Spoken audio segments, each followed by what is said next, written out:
तो जब भी प्रेजेंटेशन की बात आती है फ्रेंड्स, 90% केसेस में आपके प्रेजेंटेशन के अंदर कुछ डेटा को दिखाना बहुत ज्यादा जरूरी होता है, और इसके लिए सबसे इंपॉर्टेंट चीज आती है, वो है बार चार्ट या फिर पाई चार्ट या इस तरह की कुछ चीजें जिससे आप अपने डेटा को रिप्रेजेंट करते हो। और डेटा जब भी आप रिप्रेजेंट करते हो तो ऑथेंटिसिटी उसकी काफी ज्यादा बढ़ा देता है, जो भी आप अपनी प्रेजेंटेशन दे रहे हो। तो अगर आपका किसी भी प्रकार का कोई भी बिजनेस है जिसके अंदर अगर आप कोशिश करो, थोड़ा सा दिमाग लगाओ कि किस तरह से हम इसके अंदर कुछ डेटा दिखा सकते हैं। लेट्स से अगर आप सर्विसेज को ही प्रमोट करते हैं या सर्विसेज आपका एक प्रोडक्ट है जिसे एज ए बिजनेस उसको रन करते हैं, तो अभी तक आपने कितने लोगों को सर्विसेज दी है, कितने हैप्पी कस्टमर्स हैं, या अगर आप कोई आपकी कोई एप्लीकेशन है गूगल प्ले स्टोर पे तो क्या रेटिंग है, या आपकी जो वेबसाइट पे आपके काम को लेकर आपके क्लाइंट्स ने क्या रेटिंग दी है, उसका एक बार के थ्रू या चार्ट के थ्रू अगर आप उसके अंदर प्रेजेंटेशन दिखाते हैं तो ये ऑथेंटिसिटी काफी ज्यादा ऐड कर देती है, क्योंकि everybody like to understand the data. क्योंकि देखिए ज्यादातर प्रेजेंटेशन में स्टोरी ही आप लिख रहे होते हो अपने बिजनेस को, और गुडी गुडी वर्ड्स में प्रमोट करना, that is all about the business presentation, कि आप उसको कैसे अच्छे शब्दों का चयन करते हुए अपने सर्विसेज या बिजनेस के बारे में आप जानकारी दे रहे हो। तो यहां पर डेटा को ऐड करना बहुत जरूरी होता है, क्योंकि वर्बियाज या लैंग्वेज वो बहुत ही गुडी गुडी होती ही है, इस बात से कोई इंकार नहीं कर सकता। लेकिन प्रेजेंटेशन के साथ अगर जब डेटा को आप मर्ज करते हो तो सामने वाले के पास आपके डेटा को एक्सेप्ट करने और बिलीव करने के अलावा कोई दूसरा ऑप्शन नहीं रहता, अनलेस एंड अनटिल वो उसको वैलिडेट भी अगर करना चाहे तो गूगल पे जाकर या अलग अलग प्लेटफॉर्म्स पे जाकर वो आपकी इस डेटा की वैलिडिटी को वैलिडेट भी कर सकता है। तो जो भी डेटा आप डाले, डेटा जरूर डाले, लेकिन वो ट्रू डेटा होना चाहिए, वो आपकी एक जेन्युइन पिक्चर या जेन्युइन डेटा को रिप्रेजेंट करते रहना चाहिए। तो आइए सीखते हैं कैनवा में कि किस तरह से अपनी प्रेजेंटेशन के अंदर हम डेटा को ऐड कर सकते हैं। ऑलराइट फ्रेंड्स, तो हम आ चुके हैं कैनवा के अपने एडिटिंग मोड में, हमने एक प्रेजेंटेशन को पिक किया हुआ है। अब हमें लेट्स से 8-10 स्लाइड्स को ऐड करने के बाद हमें कुछ डेटा यहां पर ऐड करना है। अभी कंटेंट को आप इग्नोर करिए, जो भी कंटेंट है उससे कोई लेना देना नहीं, आप अपने डेटा को किस तरह से डाल रहे हैं उस पर डिपेंड करता है। तो लेट्स से 8-10 स्लाइड्स के बाद आप यहाँ पर कुछ फैक्ट्स फिगर्स को लेके आना चाहते हैं, तो लेट्स से मैं यहाँ पर एक एड पेज करता हूँ, और एड पेज करने के बाद मेरा एक ब्लैंक पेपर यहाँ पर पेज यहाँ पर ऐड हो गया। इसके अंदर मेरे को कुछ नंबर शो करने हैं, और कुछ इस तरह से शो करने हैं कि वो टेक्स्ट फॉर्मेट में ना होकर कुछ चार्ट तरीके से दिखाई दें, ताकि बहुत अच्छा लगे। अज्यूम करिए कि आपने यहां पर एक डेटा डाला है कि वी हैव, लेट्स से आपका एक डेटा है कि 98% ऑन टाइम डिलीवरी। अब इसको आप टेक्स्ट में लिख रहे हैं, और ऐसे आपके मल्टीपल डेटा पॉइंट्स आ गए, 98% of on time delivery, 95% satisfaction on quality, 100% returns accepted. इस तरह का कुछ डेटा आप टेक्स्ट के फॉर्मेट में डाल रहे हो, वर्सेस इसी डेटा को आप चार्ट के फॉर्मेट में दिखा रहे हो, तो वो एक बार में अंडरस्टैंड करना कस्टमर के लिए बहुत ज्यादा आसान हो जाता है। बजाय कि वो गो थ्रू करे टेक्स्ट को, एक चार्ट या ग्राफ से उस नंबर्स को अगर आप दिखाते हैं तो ये काफी ज्यादा इफेक्टिव होता है और बहुत अच्छा आता है। अब इसको ऐड कैसे करेंगे, तो देखिए यहां पर हमने एक ब्लैंक पेज हमने ऐड किया हुआ है। लेफ्ट साइड में आप जाएं सीधे एलिमेंट के ऊपर, एलिमेंट पे जाने के बाद आप यहां पर क्लिक करें, एलिमेंट में सर्च करें बार। तो देखिए बार चार्ट का एलिमेंट यहां पर आ गया। जैसे आप इसको क्लिक करेंगे आपके पास कुछ इस तरह से लेफ्ट में मेन्यू आ जाएगा और एक बार आपके पास आ जाएगा। अच्छा, बार के अलावा कुछ दूसरा ऑप्शन लेके आना चाहते हैं, बार नहीं दिखाना चाहते, तो देखिए लाइन चार्ट, रो चार्ट। इसी तरह अगर आप इसको नीचे स्क्रॉल करेंगे तो जितने भी तरह के फाइनेंशियल और नॉन फाइनेंशियल या फिर एक मैनेजमेंट के पर्सपेक्टिव से जो डेटा आप दिखाना चाहते हैं उस तरह से दिखा सकते हैं। फनल चार्ट भी यहाँ पर एक ऑप्शन है, देखिए फनल के तौर पे आप दिखा सकते हैं। यहाँ पर आपके पास पाई चार्ट का एक ऑप्शन है, डोनट है। देखिए ये सारे प्रेजेंटेशन जो है बहुत अच्छे लगते हैं, और एक नंबर्स को रिफ्लेक्ट करने का इससे बढ़िया कोई तरीका नहीं हो सकता है। तो पाई चार्ट हो गया, और हाई लेवल पे आपको जाना है बबल प्लॉट, स्कैटर्ड प्लॉट, ये सभी बहुत अच्छे प्रेजेंटेशन देते हैं, खासतौर पे जब आप अपनी मैनेजमेंट के लिए कोई इंटरनल प्रेजेंटेशन बनाना चाहते हो। राइट, तो ये आपका एक आइटम दिखाता है। तो इस तरह से कुछ यहाँ पर प्रेजेंटेशन हो सकती है। लेट्स से फिलहाल के लिए हम इसको कैसे बनाएंगे उसका एक यहाँ पर एक अंडरस्टैंडिंग करते हैं। लेट्स से मैं यहाँ पर बार चार्ट एक बनाना चाहता हूँ, और मेरे पास यहाँ पर एक सैंपल, यहाँ पर देखिए डेटा कुछ आ गया। इसको थोड़ा समझते हैं कि जो नंबर्स या डेटा, आप मेरे माउस के मूवमेंट को देखिए, लेफ्ट साइड में मेरा माउस का मूवमेंट है, आप देखेंगे यहाँ पर एक डेटा है, यहाँ पर एक सेटिंग है। एक बार सेटिंग को गो थ्रू करते हैं। सेटिंग के अंदर लेबल्स को आप यहाँ पर नाम दे सकते हो कि लेबल्स की क्या, कितने तरह के लेबल्स हैं और उन लेबल्स का क्या नाम है या उनकी वैल्यू क्या है। अच्छा, बाय द वे, अगर ये हट जाए, जैसे मैंने इसको हटा दिया है, अब इसको वापस कैसे लाएंगे? तो क्या दोबारा से बार चार्ट को यहाँ पे सर्च करेंगे? नहीं, आप अपने पेज के ऊपर जो आपने चार्ट बना रखा है, जो आया है, उसको डबल क्लिक करेंगे, वापस से ये सेटिंग आ जाएगी। तो इस सेटिंग में जाकर लेबल और उसकी वैल्यूज क्या रखना चाहते हैं, आप सीरीज वन का क्या नाम देना चाहते हैं, वो आप, यानी जो भी सीरीज है आपकी हॉरिजॉन्टल की, वर्टिकल की, उसको आप यहाँ पे नाम दे सकते हैं। This is the series basically, और this is the logo. Label, label आपका बता रहा है कि item one, item two, item three, और सीरीज बता रहा है कि जो परफॉर्मेंस है वो बता रहा है। तो जैसे ईयर 2021, 2022, 2023 का सेल्स का डेटा दिखाना चाहते हैं, तो ये यहाँ पे दिखा सकते हैं। और सेल्स किस किस आइटम का है, लेबल से आप यहाँ लिख सकते हैं। यहाँ पर आप देख सकते हैं कि लेट से आपका एक ऑफिस का कोई बिजनेस है जिसमें आप ऑफिस के मटेरियल्स को सेल कर रहे हैं, तो फॉर एग्जाम्पल यहाँ पर आप दे सकते हैं डस्टर की, मार्कर की, प्रिंटर की, या कार्टिलेज की। ऐसे आप मल्टीपल ऑप्शंस को यहां पर ऐड भी कर सकते हैं और उसको कर सकते हैं। ऐड कैसे करेंगे? लेट्स से यहां पर आपने क्लिक किया तीसरे पे, लास्ट में सीरीज में, तो अपने आप एक नई लाइन ऐड हो गई। आप यहां पर आइटम 4 डाल सकते हैं, और जो भी उसका नंबर है, डेटा है, आप उसको ऐड करते जाएंगे और इसको बढ़ाते जाएंगे। ठीक है, तो मल्टीपल सीरीज ऐड कर सकते हैं। टैब से आप इसको शिफ्ट करते जाएं, माउस के टैब से या लैपटॉप के टैब से आप इसको राइट टैब, दोबारा टैब लगाया, तीसरा सीरीज आ गया, चौथा, पांचवा, छठा। इस तरह से सीरीज आप आगे बढ़ाते जा सकते हैं, एन नंबर ऑफ सीरीज। नीचे लेके आ रहा है तो इसी तरह आप इसको एरो की से नीचे लाते जाइए, देखिए अलग अलग रोज यहाँ पर बढ़ते चले जाएंगे। तो कुछ इस तरह से इसकी आप सेटिंग कर सकते हैं।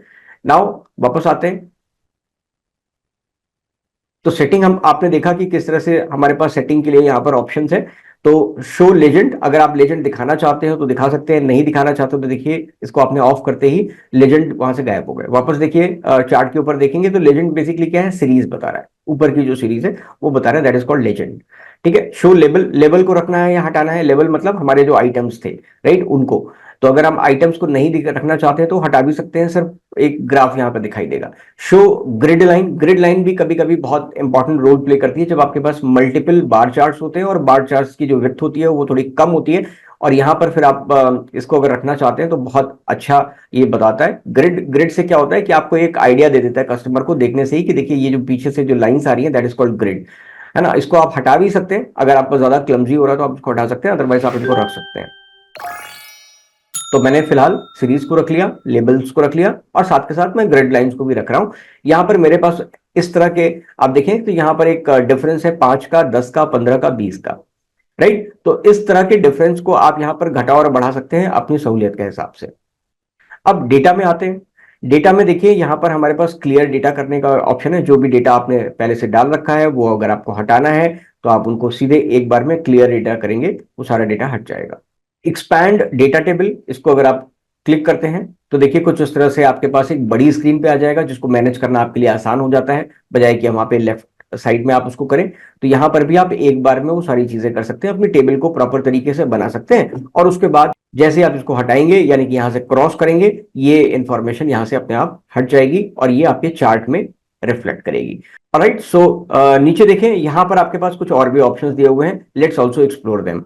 देखिए ऐड डेटा करने का आपके पास एक ऑप्शन है। लेट्स से आपके पास कोई एक्सेल फाइल है या आपके पास कोई सीएसवी फाइल है, आप डायरेक्टली उसको इंपोर्ट करके लाना चाहते हैं, यानी कि उसके अंदर जो ग्राफ या पाई चार्ट या उसके अंदर का जो इस तरह से डायग्राम बना है उसको भी आप इंपोर्ट करके लाना चाहते हैं, तो गूगल शीट को आप यहां से लेके आ सकते हैं, या फिर अपलोड सीएसवी, आप डायरेक्टली उस फाइल को सीएसवी में कन्वर्ट करके आप उसको यहां पर रिफ्लेक्ट करा सकते हैं। तो ये भी आपके पास एक एडेड एडवांटेज है कि आप इस तरह से भी चीजों को डायरेक्टली इंपोर्ट कर सकते हैं। चलिए चार्ट और बार में कुछ और भी चीजों को देखते हैं। यहां से आप अपने कलर्स को चेंज कर सकते हो, ऊपर से भी बार के कलर को चेंज करने का आपके पास ऑप्शन रहता है। इसके अलावा जब भी आप इस तरह की सीरीज को, अगर आप जब कहीं पे क्लिक करते हैं, लेट्स से मैं इस पे क्लिक करता हूं तो कुछ इस तरह से 3 डॉट आते हैं। इस पे अगर आप क्लिक करेंगे तो देखिए आपके पास और भी तरह के ऑप्शंस आ गए, कॉपी का, पेस्ट का, क्लियर सिलेक्शन का, जो फॉर्मेटिंग है इसकी उसको आप चेंज करना चाहते हैं। इंसर्ट कॉलम बिफोर, अगर आप इस कॉलम के पहले एक और नया कॉलम ऐड करना चाहते हैं। व्हाट अबाउट, आपने कोई डेटा को फिल कर दिया और अभी आपको रियलाइज हो रहा है नहीं मेरे को 1 साल और पीछे का भी डेटा दिखाना है और वो पहले आना चाहिए, तो यहां पर इंसर्ट कॉलम बिफोर का एक ऑप्शन आएगा, इंसर्ट कॉलम आफ्टर का एक ऑप्शन आएगा। लेट से कोई कॉलम ऐसा हो गया जिसकी जरूरत नहीं थी बीच में और आप से गलती से वो ऐड हो गया, तो आप यहाँ पे डिलीट कॉलम करके भी एक ऑप्शन है, उसको भी कर सकते हैं। और सॉर्टिंग करने का भी देखिए यहाँ पर ऑप्शन है कि टेबल को ए टू जेड के फॉर्मेट में या जेड टू ए के फॉर्मेट में। कभी कभी ऐसा होता है जब आप अपने डेटा को कुछ इस तरह से दिखाना चाहते हैं कि पिछले साल से लेकर अब तक मेरी क्या जर्नी रही, या पिछले साल की जर्नी से लेकर अब तक हमारा क्या ट्रेंड रहा। तो दोनों तरह से लोग दिखाना पसंद करते हैं। आप भी उस तरह से चूज करना चाहें तो यहाँ पर आपके पास ऑप्शंस दिए हैं, आप इनको कर सकते हैं। आइए साथ में कुछ और ऑप्शंस को भी एक्सप्लोर करते हैं। अच्छा, इसके अलावा अगर आप यहाँ पे 1 2 3 फॉर्मेट पे क्लिक करते हैं तो देखिए फॉर्मेट पे अगर क्लिक करते हैं तो टेक्स्ट को किस तरह से आप दिखाना चाहते हैं, नंबर्स को लेके आना चाहते हैं, टेक्स्ट को रखना चाहते हैं, तो ये फॉर्मेटिंग करने का भी एक मल्टीपल ऑप्शंस आपके पास यहाँ पर अवेलेबल है। आइए अब कोशिश करते हैं कुछ उसमें डेटा फिल करने का कि किस तरह से डेटा फिल होता है। तो मैंने यहाँ पर एडिट पे क्लिक किया, मेरे पास बार चार्ट आ गया। मैं थोड़ा एक्सपैंड डेटा टेबल को क्लिक कर लेता हूँ जिससे मेरे पास एक बड़ी स्क्रीन में यह डेटा आ जाए। अब अगर मेरे किसी कॉलम को मेरे को लेट से 3 साल का डेटा रखना है और गलती से मैंने 5 साल ऐड कर लिए, तो मैं यहाँ पे क्लिक करूंगा और यहाँ पे क्लिक करने के बाद यहाँ पर मेरे पास 3 डॉट्स आ गए। ऑब्वियसली आपको पता है अभी कि डिलीट कॉलम को यूज करके इस कॉलम को मैं उड़ा सकता हूँ, तो मैंने इस कॉलम को उड़ा दिया। इसी तरह मेरे पास जितने भी एक्स्ट्रा कॉलम्स ऐड हो गए हैं उसको मैं यहाँ पे डिलीट कॉलम करके लेके आ सकता हूँ। यहाँ पे कर करके मैं डायरेक्ट भी इस डिलीट कॉलम को यहाँ पे हटा सकता हूँ ताकि मेरा जो चार्ट है वो नीट एंड क्लीन रहे और मेरे को लेट से 4 साल का ही डेटा दिखाना है। ऑलराइट, सो अब इस टेबल को थोड़ा हम सेलेक्ट कर लेते हैं। लेट से पहला आइटम था मेरा ऑफिस मटेरियल की हम बात करें तो पहला आइटम था मेरा लेट से डस्टर। डस्टर की जो हमारी सेल हुई वो कितनी हुई, ये सेल का डेटा है। और लेट से ये हम पिछले 3 साल के डेटा की बात कर रहे हैं, तो यहां पर लेट से हम बात करते हैं 2021। एक रैंडम नंबर ले लेता हूं, 2022, 2023, 2024। ठीक है, तो डस्टर हो गया। आइटम्स की लिस्ट बना लेते हैं। डस्टर हम सेल करते हैं, हम मार्कर सेल करते हैं। हमारा एक और आइटम है जिसका नाम है let's say printer, let's say white board, let's say premium diary. ठीक है, लेट्स से हम इतने कुछ आइटम्स हैं, और भी आइटम आप यहाँ पर इसी तरह से ऐड कर सकते हैं। अब देखिए जैसे मैं यहाँ पर आइटम को डाल रहा हूँ, यहाँ पर duster, marker, white board, premium diary, ये सब यहाँ पर आना शुरू हो गया। तो अब आप इसको देखें कि इसकी 2021 की जो सेल थी लेट से वो 300 पीस की सेल इसकी यहाँ पर हुई। इसकी सेल जो हुई वो 400 की हुई। फिर हमारी हो गई नेक्स्ट ईयर हमारी हो गई 500 की, और उसके बाद अभी तक हमारे पास 250 की सेल हो चुकी है फॉर एग्जाम्पल। राइट, इसी तरह हम अलग अलग आइटम्स का यहाँ पर ऐड कर सकते हैं। ऑलराइट, तो एक बार फटाफट हम यहाँ पर कुछ नंबर्स ऐड कर लेते हैं, फिर हम देखते हैं इसको आगे कैसे हम रिप्रेजेंट करेंगे। तो ये हमने 4 कॉलम में डेटा ऐड किया, लेकिन लेफ्ट साइड में अगर आप देखेंगे तो ग्राफ केवल डस्टर का 2021 का ही डेटा दिखा रहा है। What about the data for 2022, 2023, 2024 that we have inserted? तो ये हमें क्यों नहीं दिख रहा है, इसका कारण क्या है? अब आप देखें ध्यान से तो बाकी सारा एरिया ग्रे में है और ये वाला एरिया 2021 तक का व्हाइट में। अब इसको हम कैसे क्या करें कि हमारा 22, 2023, 2024 का डेटा भी इसके अंदर दिखना शुरू हो जाए? तो देखिए यहीं पर अगर आप इसको थोड़ा सा स्क्रॉल डाउन करें तो आप देखें यहाँ पर वैल्यूज में 2021 सिलेक्टेड है। दैट इज द रीजन कि यहाँ पर 2021 तक का ही चार्ट में बार बन के आ रहा है।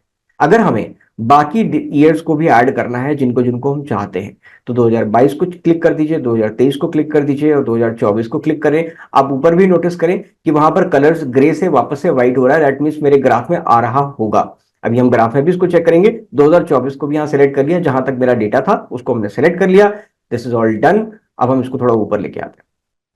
देखिए तो मेरा बार चार्ट यहां पे बन के आ गया।